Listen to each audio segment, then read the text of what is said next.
Hello everyone, welcome to study IQ. Study IQ के इस video में हम पढ़ेंगे बैंकिंग अवेयरनेस स्टैटिक का लेक्चर नंबर 4। और ये लेक्चर होगा प्रायोरिटी सेक्टर लैंडिंग को लेकर। ठीक है, प्रायोरिटी सेक्टर लैंडिंग क्या होती है, इससे क्या क्या एमसीक्यूज आते हैं, हम एक एग्जाम ओरिएंटेड वे में इसको पढ़ेंगे, जिससे काफ़ी डाइजेस्टेबल हो जाए, काफ़ी इजी आपके लिए अंडरस्टैंडिंग हो जाए। चलिए शुरू करते हैं वीडियो। पहले इसका थोड़ा सा इतिहास समझना पड़ेगा कि ये शब्द कहाँ से आया, प्रायोरिटी सेक्टर। ये जो वर्ड होता है ना प्रायोरिटी, इसका मतलब होता है प्राथमिकता। यानी कि मान लो अगर आपको 4 काम करने हैं तो आप सबसे पहले काम कौन सा करेंगे, आप उसको प्राथमिकता दे रहे हैं, प्रायोरिटी दे रहे हैं। ऐसे ही अगर मान लो किसी बैंक के पास 100 रुपए हैं लोन देने के लिए, तो वो उस 100 में से किसको अपनी प्राथमिकता बनाए, किसको उसे लोन देना होगा, तो ये हम डिसाइड करते हैं प्रायोरिटी सेक्टर में। असल में क्या है ना, हमारा जो भारत था, गरीब भारत था, हमारे पास खाने को भी बहुत ज़्यादा नहीं था। ऐसे में हम कृषि प्रधान देश थे और आज भी हैं। भारत में 60 करोड़ लोग ऐसे हैं जो कृषि पर आश्रित हैं, कृषि पर निर्भर हैं, एग्रीकल्चर पर डिपेंडेंट हैं किसी न किसी रूप में। ठीक है, अगर एग्रीकल्चर करने वाले लोग और उनके परिवारों को गिने तो उनकी संख्या टोटल 60 करोड़ होगी। तो टोटल 60 करोड़ लोग एग्रीकल्चर पे डिपेंडेंट है इंडिया में। इसी तरह से सबसे ज़्यादा रोजगार जो देता है वो देता है एमएसएमई सेक्टर। भारत में एमएसएमई सेक्टर जो है वो सबसे ज़्यादा एम्प्लॉयमेंट जनरेट करता है। तो प्रायोरिटी सेक्टर जो शब्द है ना, ये बहुत बाद में आया, पहले लेकिन कुछ बातें स्टार्ट हुई। मोरारजी देसाई ने कहा कि हमें एग्रीकल्चर और स्मॉल इंडस्ट्रीज को प्राथमिकता देनी चाहिए। अब आप ये देखो, हमारा जो बैंकों का नेशनलाइजेशन हुआ था 1969 में हुआ था, जब 14 बैंक हुए थे। ठीक है, और उसके बाद 1980 में हुआ था सेकेंड वेव ऑफ नेशनलाइजेशन। तो ये जो हमारे बैंक नेशनलाइज हुए थे, अब 1969 से पहले तो भारत में सिर्फ प्राइवेट बैंक थे, सरकारी थे नहीं। और उस समय जो बैंक थे ना, वो किसानों वगैरह को लोन नहीं देते थे। एग्रीकल्चर वगैरह को लोन देना या छोटे व्यापारियों को देना, क्यों? क्योंकि इसमें एक तो एनपीए होने का खतरा बहुत रहता है, भाई वापस ना आए, बैंक डरे हुए रहते हैं। प्राइवेट बैंक तो और भी ज़्यादा डरे हुए रहते हैं। तो प्राइवेट बैंक तो काफ़ी एकदम बाल की खाल निकालते हैं।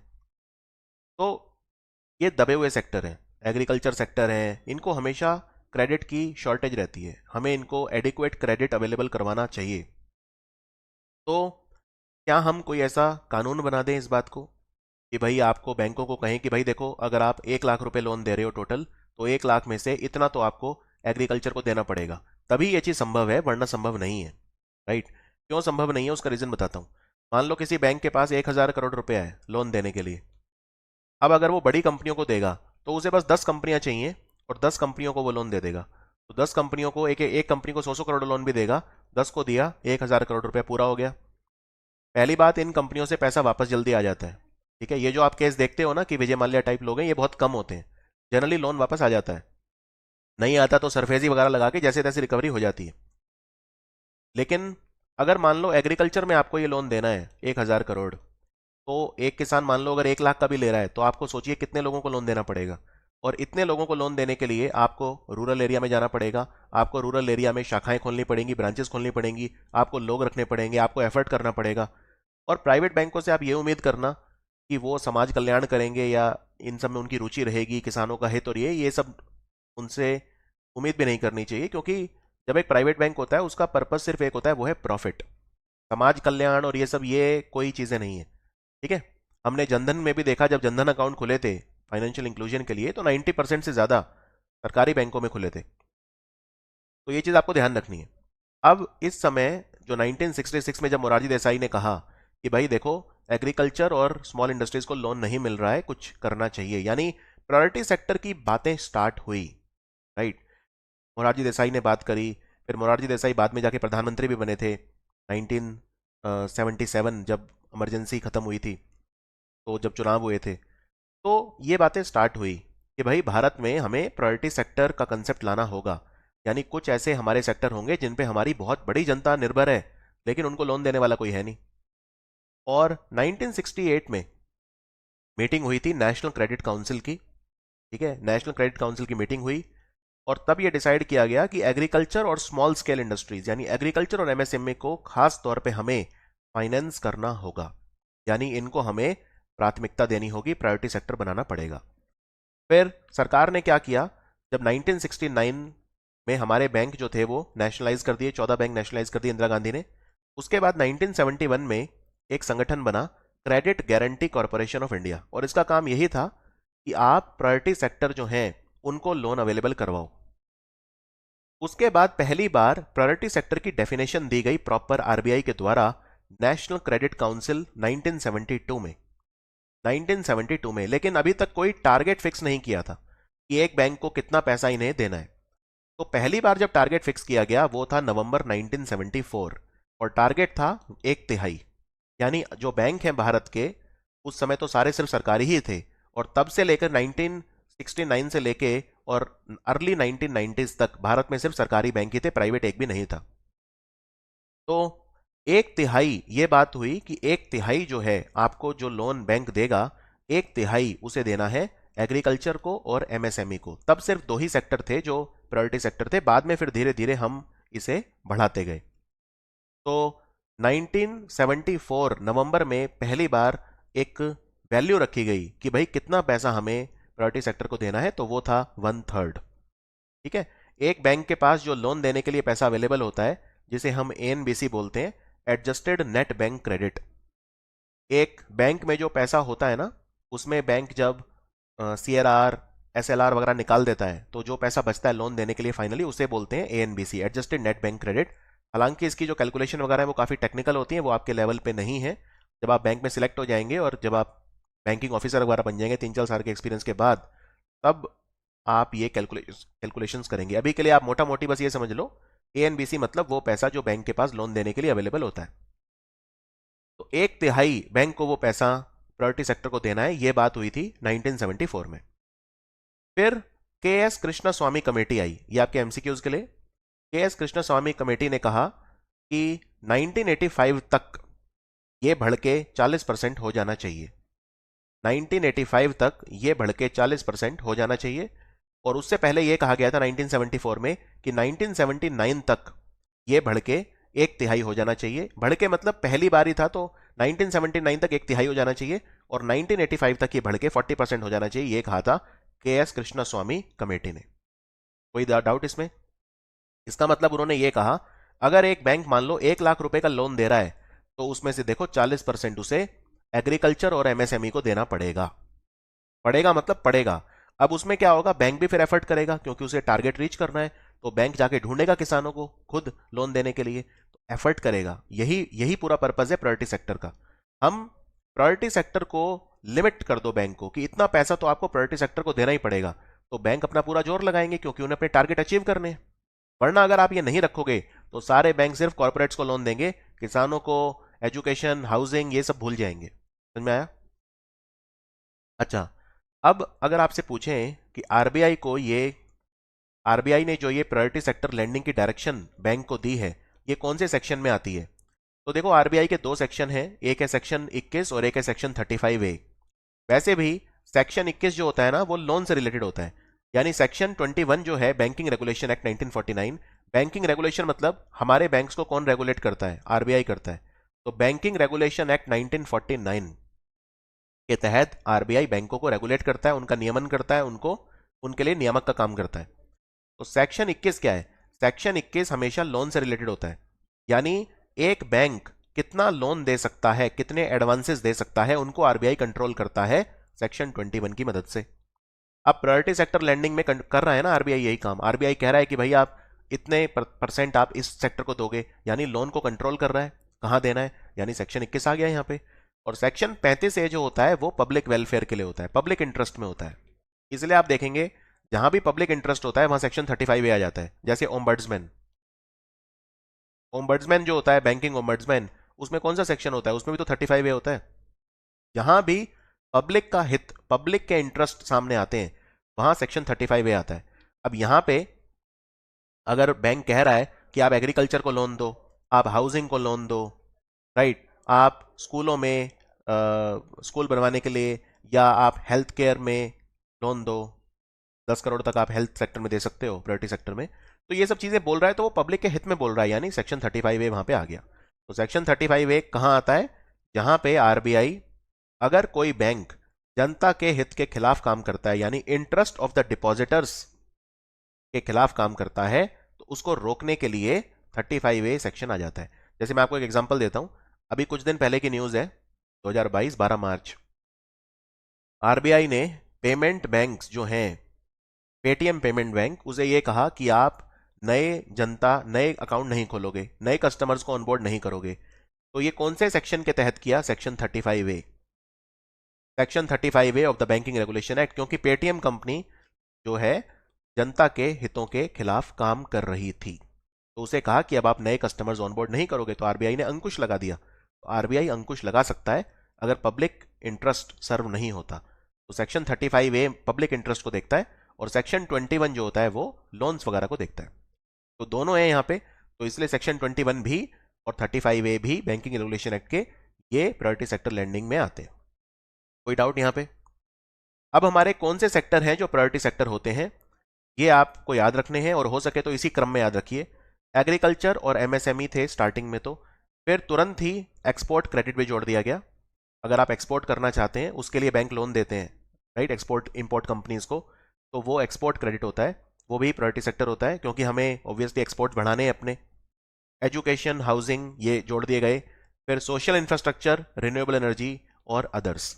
इनफैक्ट सोशल इंफ्रास्ट्रक्चर और रिन्यूएबल एनर्जी ये तो 2015 में जोड़े गए हैं, बिल्कुल लेटेस्ट। और अभी कुछ और सेक्टर भी जोड़े गए हैं लेटेस्ट, जैसे स्टार्टअप्स को जोड़ दिया है। अब नए नए स्टार्टअप्स खुल रहे हैं भारत में, तो सरकार ये चाहती है ना कि स्टार्टअप्स को पैसा मिले, तो इनको प्रायोरिटी सेक्टर में डाल दिया। तो बैंकों को अपना 40% तो रीच करना ही है, तो जितनी कैटेगरी उतना अच्छा है, बैंक जल्दी रीच कर पाएंगे 40% का नंबर। तो स्टार्टअप्स को भी जोड़ दिया, दोनों फायदे हैं। बैंक का फायदा ये है कि बैंक को एक सेक्टर और मिल गया लोन देने के लिए, और स्टार्टअप्स का फायदा ये है कि उन्हें अब लोन बैंक से मिल जाएगा। हम चाहते हैं स्टार्टअप्स बढ़े, तो स्टार्टअप्स भी अभी जोड़ा है, बिल्कुल लेटेस्ट 2021 में। मैं आऊँगा, इन चीज़ों पे आऊँगा मैं, ठीक है। 2020 में नोटिफिकेशन आया था स्टार्टअप्स के लिए, तो हम उनको देखेंगे, एक एक करके हम आठों को देखेंगे। तो लेकिन सबसे पहले देखते हैं कि विभिन्न तरह के जो बैंक्स हैं इंडिया में, उनके लिए प्रायोरिटी सेक्टर की जो रिक्वायरमेंट्स है वो कितनी है, कितना लोन उन्हें देना होता है प्रायोरिटी सेक्टर को।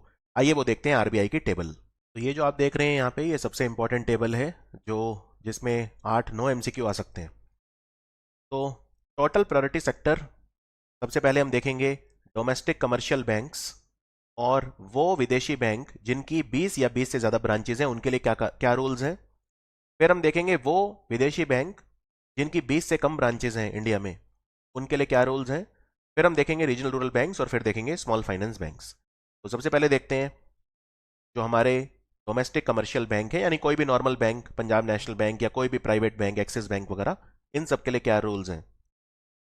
और वो विदेशी बैंक जिनकी 20 से ज़्यादा ब्रांचेज हैं, 20 या 20 से ज़्यादा, तो 40% उन्हें प्रायोरिटी सेक्टर में लोन देना है। प्रायोरिटी सेक्टर्स को लोन देना है, 8 प्रायोरिटी सेक्टर्स को, कितना? 40%, ठीक है। अब इसमें कुछ सब टारगेट्स भी हैं। एग्रीकल्चर को देना है 18%, और इस 18% में से भी 10% देना है स्मॉल और मार्जिनल फार्मर को, क्योंकि मान लो आप एग्रीकल्चर में भी अगर बड़ी बड़ी इंडस्ट्रीज को देते हो तो फिर कोई फायदा नहीं है इसका, राइट। तो 18% में 10% जो होना चाहिए वो छोटे और सीमांत किसानों को होना चाहिए। स्मॉल एंड मार्जिनल फार्मर क्या होते हैं? स्मॉल फार्मर होता है जिसके पास 1 हेक्टेयर से लेके 2 हेक्टेयर के बीच में जमीन होती है, यानी मिनिमम 1 हेक्टेयर जमीन है, लेकिन 2 हेक्टेयर से ज्यादा नहीं है। 1 हेक्टेयर से कम नहीं है, 2 हेक्टेयर से ज्यादा नहीं है, 1 और 2 हेक्टेयर के बीच में है, उसको बोलते हैं स्मॉल फार्मर। और मार्जिनल फार्मर क्या होता है? सीमांत किसान, जिसके पास 1 हेक्टेयर से कम जमीन होती है, उसे बोलते हैं सीमांत या मार्जिनल फार्मर। तो 18%, यानी कि अगर कोई बैंक 1 लाख रुपए लोन दे रहा है, तो उसमें 18,000 रुपए उसे लोन देना है एग्रीकल्चर को, और 18 में से 10,000 छोटे और सीमांत किसान को देना है। समझ में आया? तो ये है एग्रीकल्चर के लिए। फिर एमएसएमईज को कितना देना है? 7.5%, 7.5% जो देना है वो एमएसएमईज को देना है। यानी अगर कोई बैंक 1 लाख रुपए टोटल लोन दे रहा है, तो उसमें से वो 7500 रुपए जो देगा वो एमएसएमईज को लोन देगा। और वीकर सेक्शन, जो समाज के कमजोर वर्ग हैं, वीकर सेक्शन को देना है 12%। यानी 1 लाख रुपए अगर कोई बैंक लोन दे रहा है तो 12,000 रुपए उसे देना है वीकर सेक्शन को। कोई डाउट इसके अंदर? और 1 लाख अगर टोटल वो लोन दे रहा है तो 40,000 रुपए उसे प्रायोरिटी सेक्टर को देना है। ठीक है, 1 लाख अगर वो दे रहा है तो 40,000 उसे प्रायोरिटी सेक्टर को देना है।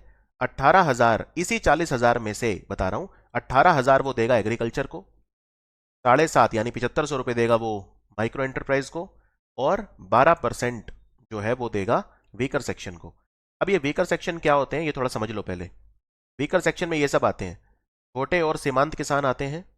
यानी कि कहने का मतलब, अब आप कहेंगे छोटे और सीमांत किसान तो फिर इसमें भी आते हैं इस 10% में। देखो, इनको आप डायरेक्टली जोड़ नहीं सकते। आप ये नहीं कह सकते कि 40 में से 18 और 7 7.5 25 और 12 37 कि 40 में से 37 तो यहीं पे खत्म हो जाएगा। नहीं, ऐसा नहीं है, क्योंकि अगर आप वीकर सेक्शन को दे रहे हो तो उसमें छोटे और जो सीमांत किसान है वो भी वीकर सेक्शन में भी आ जाते हैं। तो ये काफी कॉम्प्लेक्स कैलकुलेशन होते हैं, ये आप डायरेक्टली ऐड नहीं कर सकते। ठीक है, मोटी बात ये है, जब आप लोन दे के खत्म करेंगे ना तो आपको ये देखना है क्या मेरा 1 लाख में से 12,000 मैंने वीकर सेक्शन को दिया, हाँ वो जोड़ना है आपको। क्या मैंने 1 लाख में से 18,000 रुपए जो हैं क्या मैंने वो कृषि में दिए? क्या मैंने 1 लाख में से 7.5 यानी 7500 रुपए, 7.5% ANBC, क्या मैंने वो MSMEs को दिए? हाँ, ये सारी कंडीशन आपको सेटिस्फाई करनी है। तो एग्रीकल्चर को देना है 18% of ANBC adjusted net bank credit, micro को देना है 7.5% और वीकर सेक्शन को देना है 12%। ये मैं बात कर रहा हूं जो हमारे कमर्शियल बैंक हैं और जो विदेशी बैंक हैं जिनकी कम से कम 20 ब्रांचेज हैं। ठीक है, 20 या 20 से ज्यादा है। अब देखते हैं विदेशी बैंक जिनकी 20 से कम ब्रांचेज हैं उनके लिए क्या रूल्स हैं। उनको भी 40% देना है प्रायोरिटी सेक्टर को, जैसे किसी भी डोमेस्टिक कमर्शियल बैंक को देना है। लेकिन अब एक बात सोचो, मान लो कोई विदेशी बैंक है भारत में और उसकी 10 ब्रांच है, 20 से कम है, और ये जो 10 हैं ये सारी शहरों में है, क्योंकि विदेशी बैंक अगर भारत में ब्रांच खोलेगा तो ऑब्वियसली वो बड़े शहरों में खोलेगा, मुंबई में, दिल्ली, बेंगलोर, यहां खोलेगा। वो कहीं किसी गोरखपुर के गांव में जाके तो खोलेगा नहीं। अब अगर उसे 40% प्रायोरिटी सेक्टर को देना है और उसमें से 18% एग्रीकल्चर को देना है, तो वो कहां जाके किसान ढूंढेगा? राइट, कि भाई मैं उस कहां 20 ब्रांच सिर्फ 10 है, कहां जाएगा वो किसान ढूंढने? मैं एक एग्जांपल दे रहा हूं। तो इनको रिलैक्सेशन दिया हुआ है, थोड़ा रिलैक्सेशन ये है, देना तो आपको 40% है प्रायोरिटी सेक्टर को, लेकिन इसमें से आप 32% जो है, आप 32% तक आप एक्सपोर्ट क्रेडिट दे सकते हो। मैंने आपको बताया था 8 सेक्टर है ना प्रायोरिटी सेक्टर में, उसमें एक एक्सपोर्ट भी तो है। तो आप 32% एक्सपोर्ट्स के लिए लोन दे सकते हो और कम से कम 8% फिर आपको बाकी प्रायोरिटी सेक्टर को देना है। यानी कि बाकी 7 प्रायोरिटी सेक्टर को मिला के आप कम से कम 8% देना है और 32% तक आप एक्सपोर्ट में लोन दे सकते हो, एक्सपोर्ट सेक्टर को दे सकते हो। ठीक है, ये इनको थोड़ा सा रिलैक्सेशन दिया हुआ है। और इनके लिए ये जो सब कैटेगरीज हैं ये एप्लीकेबल नहीं है, यानी एग्रीकल्चर को इन्हें 18% देना ऐसा कुछ नहीं है, माइक्रो को इतना और वीकर सेक्शन को इतना देना ये जरूरी नहीं है। देना इन्हें 40% है, लेकिन उसमें से 32% तक ये, मैक्सिमम 32% तक ये एक्सपोर्ट क्रेडिट दे सकते हैं और 8% मिनिमम इन्हें दूसरे प्रायोरिटी सेक्टर्स को देना है। अब बात करते हैं regional rural bank. Regional rural bank के लिए प्रायोरिटी सेक्टर लिमिट 75% होती है और स्मॉल फाइनेंस बैंक के लिए भी 75% होती है। तो रीजनल रूरल बैंक के लिए 75 है और स्मॉल फाइनेंस बैंक के लिए भी 75 है, 40 से कहीं ज्यादा। लेकिन यहां पे एक छोटा सा फर्क ये है कि रीजनल रूरल बैंक जो होते हैं ना, इस 75 में 15% तक वो सोशल इंफ्रास्ट्रक्चर, मीडियम एंटरप्राइज और रिन्यूएबल एनर्जी सेक्टर को दे सकते हैं। क्योंकि 75 का नंबर रीच करना थोड़ा मुश्किल होगा, तो 75 में से 15% ऑफ ANBC वो मीडियम एंटरप्राइज को, सोशल इंफ्रास्ट्रक्चर को और रिन्यूएबल एनर्जी को दे सकते हैं, वो भी काउंट होगा इस 75 में। लेकिन स्मॉल फाइनेंस बैंक के लिए ये 15% की फैसिलिटी नहीं है, इन्हें पूरा 75 उन्हीं 8 सेक्टर को देना होगा। फिर बात करते हैं एग्रीकल्चर। एग्रीकल्चर में रीजनल रूरल बैंक को 18% देना है और अगेन उस 18 में 10 छोटे और सीमांत किसानों को, और स्मॉल फाइनेंस बैंक को भी 18% देना है ANBC का, और उसमें से 10 जो है वो छोटे और सीमांत किसान को। फिर माइक्रो एंटरप्राइज के लिए दोनों में 7.5 है और इसमें भी 7.5 था, ये सेम है सबके लिए। एग्रीकल्चर का भी ये सेम है, 18 और उसमें से 10। फिर वीकर सेक्शन के लिए ये थोड़ा फर्क है, वीकर सेक्शन के लिए रीजनल रूरल बैंक को देना होता है 15% और स्मॉल फाइनेंस बैंक को देना होता है 12%। ठीक है, वीकर सेक्शंस के लिए। यहाँ पे एक बात और, ये जो मैं आपको कह रहा हूँ ना कि आपको 12% देना है वीकर सेक्शन को और आपको 10% देना है छोटे और सीमांत किसानों को, ये ग्रेजुअली देना है, धीरे धीरे बढ़ रहा है ये हर साल। तो मैं इसकी टेबल आपको दिखा देता हूँ। ये टेबल है आरबीआई की। तो आप देख सकते हैं कि जो छोटे और मार्जिनल फार्मर हैं इनको 10% देना है, लेकिन ये 10% आपको फाइनेंशियल ईयर 24 तक धीरे धीरे बढ़ रहा है। फाइनेंशियल ईयर 21 के लिए 8% था, फिर 9 हुआ, फिर जो फाइनेंशियल ईयर 23 अभी चल रहा है उसके लिए 9.5% है, और फाइनेंशियल ईयर 24 खत्म होते होते 10 हो जाएगा। और वीकर सेक्शन के लिए भी धीरे धीरे बढ़ रहा है, पहले 10% था, फिर 11, फिर 11.5, और फाइनेंशियल ईयर 24 खत्म होते होते 12। कोई डाउट इसमें? लेकिन एमसीक्यूज में आए तो आप डायरेक्ट लिख सकते हैं कि हाँ 12% वीकर सेक्शन को देना है नॉर्मल बैंक को, और 10% देना है स्मॉल एंड मार्जिनल फार्मर को, 18% एग्रीकल्चर वाले में से। लेकिन वीकर सेक्शन के लिए जो हमारे आरआरबी हैं उन्हें कितना देना है? उन्हें देना है 15%। 15% देना है हमारे आरआरबीज को। और इसमें आप देखेंगे पेमेंट बैंक नहीं लिखा हुआ, क्यों? क्योंकि जो पेमेंट बैंक होते हैं उन्हें लोन देना ही अलाउड नहीं होता। तो जब लोन ही देना अलाउड नहीं है तो प्रायोरिटी सेक्टर को क्या देंगे? ठीक है, तो पेमेंट बैंक लोन नहीं दे सकते। तो ये आई होप आपको क्लियर होगा कि, और जो मैंने आपको एडजस्टेड नेट बैंक क्रेडिट बताया था, adjusted net bank credit, right, तो वो काफ़ी कॉम्प्लेक्स कैलकुलेशन होती है, उसमें हम नहीं जाएंगे। मैं आपको फिर भी एक बार वो दिखा दिखा दूंगा टेबल। ये देखिए, ये टेबल है। तो इसमें ये कितने सारे पैरामीटर हैं और इनको जोड़ के घटा के इस तरह से कैलकुलेशन निकलती है, तो वो आपके एग्जाम के लिए रेलेवेंट नहीं है, आपके लेवल पे नहीं है। जब आप ऑफिसर बनेंगे, स्केल 2 स्केल 1 ऑफिसर बनेंगे, तब आपके लिए रेलेवेंट हो सकती है। अब मैं आपको बताता हूं कि प्राइमरी अर्बन कोऑपरेटिव बैंक जो हैं उनके लिए क्या लिमिट्स हैं। तो देखो, अर्बन कोऑपरेटिव बैंक है, अर्बन अर्बन से समझ जाओ, एग्रीकल्चर के लिए कोई टारगेट नहीं है इनका, लेकिन हाँ इनके इनके टारगेट हैं। जैसे इनका इवेंचुअली 75% होगा, इनका भी धीरे धीरे बढ़ रहा है। फाइनेंशियल ईयर 20 के लिए 40 था, फिर बढ़ के हुआ 45, फिर 50, फिर इस साल के लिए है 60, इस वित्तीय वर्ष के लिए। फाइनेंशियल ईयर 23 चल रहा है तो इसके लिए है 60, और फाइनेंशियल ईयर 24 के लिए इवेंचुअली 75% प्रायोरिटी सेक्टर लैंडिंग हो जाएगी। माइक्रो एंटरप्राइज के लिए इन्हें 7.5 देना है, और वीकर सेक्शन के लिए इनका 12% है। ठीक है, लेकिन एग्रीकल्चर के लिए कोई सब टारगेट इनका नहीं है। अब देखते हैं प्रायोरिटी सेक्टर लैंडिंग किस पे अप्लाई नहीं होती। पेमेंट बैंक पे अप्लाई नहीं होती, पेमेंट बैंक तो लोन ही नहीं दे सकते, तो अप्लाई कैसे होगी?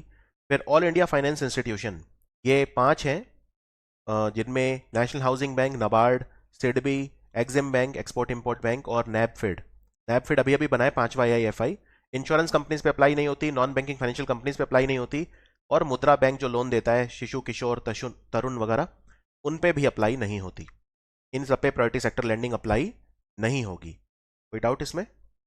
अब जो मैंने आपको 8 सेक्टर बताए थे, उनका देख लेते हैं कि उनमें क्या क्या MCQs आ सकते हैं। सबसे पहले बात करते हैं एग्रीकल्चर सेक्टर की। ठीक है, सबसे पहले बात करेंगे एग्रीकल्चर सेक्टर की। तो एग्रीकल्चर में क्या क्या क्वेश्चन आ सकते हैं?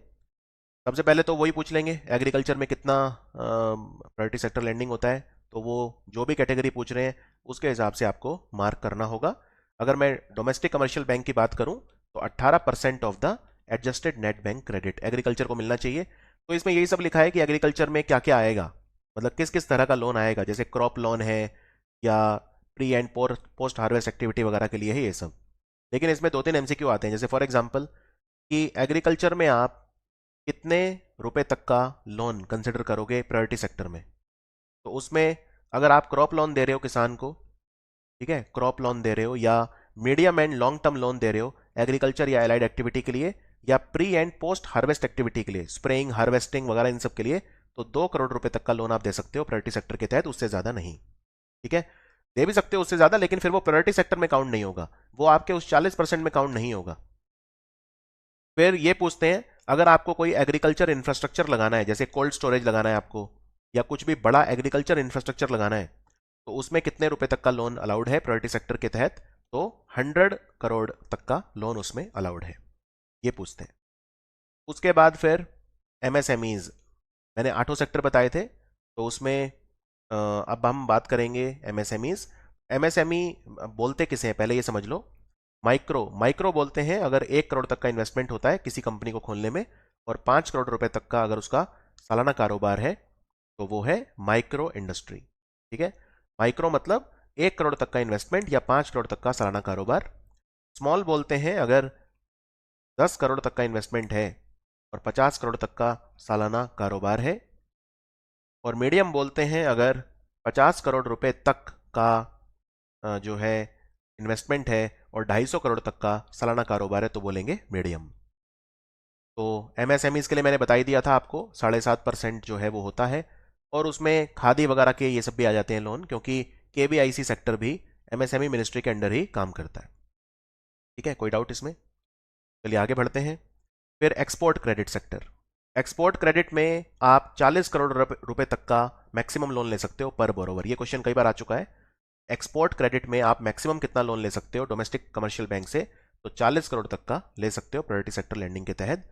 फिर एजुकेशन में आप 20 लाख तक का लोन ले सकते हो। अगर 20 लाख से ज़्यादा का लिया तो फिर वो बैंकों के लिए प्रायोरिटी सेक्टर लैंडिंग में नहीं आएगा। तो 20 लाख रुपए तक का लोन एजुकेशन पर्पजेज के लिए, पढ़ाई करने के लिए आप ले सकते हो प्रायोरिटी सेक्टर क्लासिफिकेशन के तहत। घर बनाने के लिए, अब घर बनाने के लिए या घर मरम्मत कराने के लिए, ये डिपेंड करता है आप कहाँ पे रहते हो। अगर आप मेट्रोपॉलिटन एरिया में रहते हो या आप दूसरे सेंटर्स में रहते हो, नॉन मेट्रोपॉलिटन। अगर आप मेट्रोपॉलिटन एरिया में रहते हो तो आप 35 लाख तक का लोन ले सकते हो घर बनाने के लिए। अगर आप नॉन मेट्रोपॉलिटन या जिसे बोलते हैं अदर सेंटर, उनमें रहते हो तो आप 25 लाख तक का लोन ले सकते हो। कंडीशन ये है, अगर आप मेट्रोपॉलिटन एरिया में रहते हो तो जो घर आप बना रहे हो या जो घर रेडीमेड खरीद रहे हो उसकी कीमत 45 लाख से ज़्यादा नहीं होनी चाहिए। और अगर आप नॉन मेट्रोपॉलिटन एरिया में रह रहे हो तो जो घर आप खरीद रहे हो उसकी कीमत 30 लाख से ज़्यादा नहीं होनी चाहिए। तो 45 लाख तक का घर पे आप 35 लाख तक का लोन ले सकते हो और 30 लाख के घर पे आप 25 लाख तक का लोन ले सकते हो। ये कंडीशन है, ठीक है? तभी वो प्रायोरिटी सेक्टर में काउंट होगा, वरना नहीं होगा। अब आप बैंक के पास जाके कहो मुझे 1 करोड़ का लोन चाहिए, दे देगा बैंक आपको, लेकिन फिर वो प्रायोरिटी सेक्टर में नहीं होगा। ये मैं बता रहा हूं क्योंकि बैंकों को भी तो ये मेक श्योर करना है ना कि वो प्रायोरिटी सेक्टर के टारगेट पूरे करें। तो उसके बाद घर की मरम्मत के लिए 10 लाख रुपए आपको मिल सकते हैं मैक्सिमम मेट्रोपॉलिटन एरिया में, और नॉन मेट्रोपॉलिटन या अदर सेंटर जिन्हें बोलते हैं उसमें 6 लाख तक मिल सकते हैं अंडर प्रायोरिटी सेक्टर। फिर सोशल इंफ्रास्ट्रक्चर। सोशल इंफ्रास्ट्रक्चर मतलब समाज हित में आप कुछ बनाना चाहते हो। अगर आप मान लो हेल्थ केयर में कुछ करना चाहते हो, आप आयुष्मान भारत योजना के तहत हेल्थ एंड वेलनेस सेंटर बनाना चाहते हो छोटे शहरों में, टीयर 2 से लेकर टीयर 6 सेंटर में, तो फिर आप 10 करोड़ रुपए तक का लोन ले सकते हो। हेल्थ केयर सेक्टर में 10 करोड़ तक का ले सकते हो। और अगर आप पुल बनाना चाहते हो या पीने के पानी का कुछ बनाना चाहते हो, ड्रिंकिंग वाटर, कोई पियाऊ या वो बनाना चाहते हो, drinking water facility, sanitation, toilets वगैरह बनाना चाहते हो, तो 5 करोड़ रुपए तक का लोन आप ले सकते हो। ये है सोशल इंफ्रास्ट्रक्चर लोन। फिर रिन्यूएबल एनर्जी। रिन्यूएबल एनर्जी में अगर आप इंडिविजुअल लेवल पे कुछ करना चाहते हो, मान लो आपको घर के ऊपर अपने कोई सोलर रूफटॉप प्लांट लगाना है छोटा सा, तो आप 10 लाख रुपए तक का लोन ले सकते हो। ठीक है, 10 लाख रुपए तक का लोन आप ले सकते हो। या आपको मान लो अपने खेत में सोलर पंप लगाना है प्रधानमंत्री कुसुम योजना के तहत, तो फिर आप 10 लाख रुपए तक का लोन ले सकते हो। लेकिन अगर आपको कोई बहुत बड़ी रिन्यूएबल पावर प्लांट लगाना है, आपको सोलर बेस्ड पावर जनरेटर लगाने हैं या biomass based power generator, wind mill लगाने हैं या बड़े लेवल पे जो कॉर्पोरेट लोन होते हैं, तो फिर आप 30 करोड़ रुपए तक का ले सकते हो। तो 30 करोड़ तक का लोन अलाउड है एक बोरोवर को इन सब कारणों के लिए, जैसे biomass based power generator, solar based power generator, micro hydel power plant, wind mill वगैरह ये सब। और 10 लाख रुपए तक का लोन इंडिविजुअल हाउस होल्ड्स को अलाउड है रिन्यूएबल एनर्जी में। और आपको बता दूं, ये जो रिन्यूएबल एनर्जी है ना, ये अभी अभी जोड़ा है। रिन्यूएबल एनर्जी रिलेटिवली जल्द, मतलब 2015 में जोड़ा था रिन्यूएबल एनर्जी। और जो सोशल इंफ्रास्ट्रक्चर है ये भी 2015 में जोड़ा था।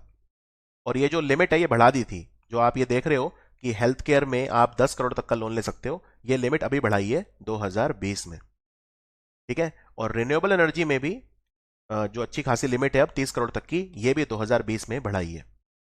इनफैक्ट नितिन गडकरी तो ये भी कह रहे हैं कि इलेक्ट्रिक व्हीकल का जो लोन होता है वो भी प्रायोरिटी सेक्टर में ले आओ। उससे क्या होगा, बैंक अपना जो प्रायोरिटी सेक्टर टारगेट पूरा करने के लिए इलेक्ट्रिक व्हीकल खरीदने वाले को भी आसान लोन देंगे, जल्दी लोन देंगे, तो वहां भी लोन मिलेगा और इलेक्ट्रिक व्हीकल्स भी उस सेक्टर को बढ़ोतरी मिलेगी। तो समय के साथ नए नए सेक्टर प्रायोरिटी सेक्टर में हम डालते रहते हैं। ठीक है, जैसे स्टार्टअप्स आ गया। अब ये स्टार्टअप्स जो डाला है, ये स्टार्टअप्स को आप 50 करोड़ रुपए तक का लोन दे सकते हो, और ये भी 2020 में आया है नया सेक्टर।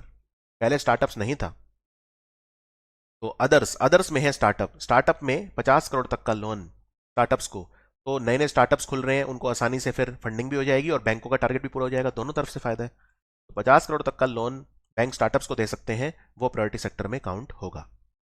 ठीक है, इसी तरह से अदर्स में और भी हैं, जैसे अगर सेल्फ हेल्प ग्रुप है कोई या जॉइंट लाइबिलिटी ग्रुप है, स्वयं सहायता समूह, अगर आप किसी स्वयं सहायता समूह को दे रहे हो तो 2 लाख तक का लोन दे सकते हो, और अगर आप किसी इंडिविजुअल मेंबर को दे रहे हो जो सेल्फ हेल्प ग्रुप का मेंबर है तो उसे 1 लाख तक का वो भी प्रायोरिटी सेक्टर में होगा। ये सब अदर्स में आता है, ठीक है।